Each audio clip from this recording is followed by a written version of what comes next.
Mas o gosto é horrível! Isso é tinta! Isso não é suco não, Nícius? Não! Isso, mas aqui não tá dizendo que é morango? Olha aqui, morango.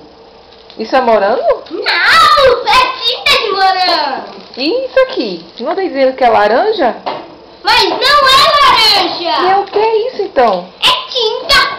Ah, então... É uma massinha que faz tinta. Mas o cheiro não é de laranja e de uva? Uhum. Por quê? Não tem gosto aí não.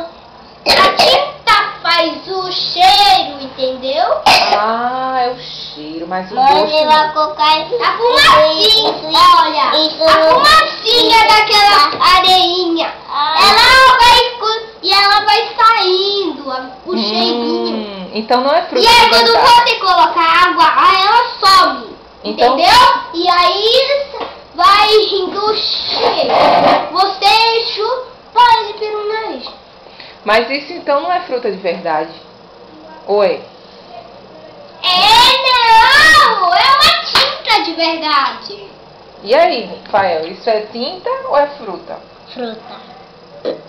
É fruta? Tem gosto de fruta? Tem gosto de fruta, é isso? Tem. Hein, Rafael? Então aqui, esse aqui. Hã? Ele disse Esse aí, essa. experimenta esse aí. Essa aí, com muito líquido. Esse tem gosto de fruta? É.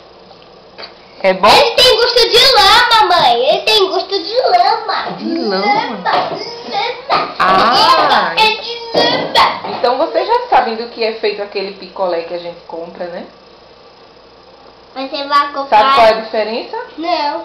É que no picolé eles colocam açúcar, por isso você não sente que é tinta. Você acha que é